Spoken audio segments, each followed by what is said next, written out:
ralliks valmis. Vivatbet. Ott Tänak, Sardinia ralli teine päev läbi. Sebastian Ožeega kiiruskatse võidud täna viigis 3-3, 4 sekundit tuli vahet juurde. Kuidas sa ise seda päeva nende numbrite pealt hindad? Ma ei tea, korvpalli ei mängi jah, et selles suhtes ma arvan, et numbrid iseenesest ei ole olulised, aga päeva teine pool oli tegelikult positiivne, et suures pildis suutsime rehvid ühes tükis hoida ja eks see oligi paras selline rehvide piiri tunnetamine, et ühe koha pealt ei taha rehvi lõhkuda, teise koha pealt ei saa neid väga kulutada, aga samas pidi head rütmi leidma, et siuke omamoodi piiri peal mängimine. Pärastlõunal see kõige ohtlikum olukord tundus olevat see Bayeri moment, et kui ohtlik või napikas see oli, ma saan aru, et mitte mingisugust hoiatust kuskilt ei tulnud.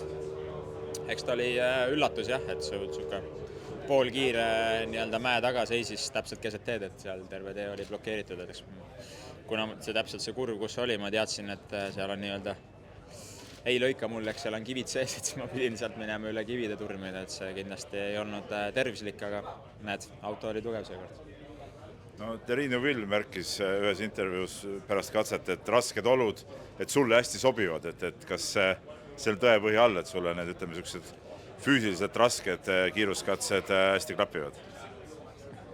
Ma ei oska öelda, mis nad klapivad, aga eks jah, tavast, kui on väljakutse, siis eks tuleb üritada maksimumi, et eks see alati ongi selle kuidagi balansi leidmine, et ühte tükki jätta, aga samas ka piisavalt hea rütm oleks.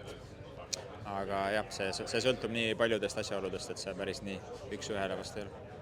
Kuidas pärastlõunal see sõidu lähenemine oli, et peaasi vist oligi lihtsalt kive vältida, et rehvid koos püsiksid?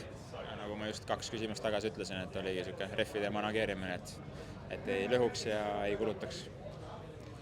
No, homsele vastu minnes 11 sekundit vahet.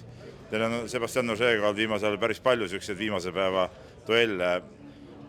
Sa oled tagantpoolt tulija, et kuidas sa oma võimalusi näed või sa tead need katsid ka, mis seal tees ootavad, et mis sa loodad?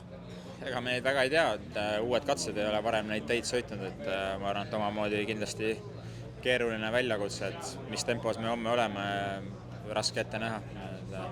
Et eks oli positiivne see teine peale lõuna, et vähemalt Kallega sai vahe kasvatada, et see taga on ka natuke varu, et eks siis näis, mis pidi see kiiruse vahekord on. Sa oled sellest tempost ja vormist rääkinud läbi selle ralli ka, et oskad sa hinnata, et kui kaugel sa võib-olla ideaalist oled, et sa oled ilmselt ainuke mees, kes oskab seda ütelda? Ei oska seda ütelda. Okei, edu.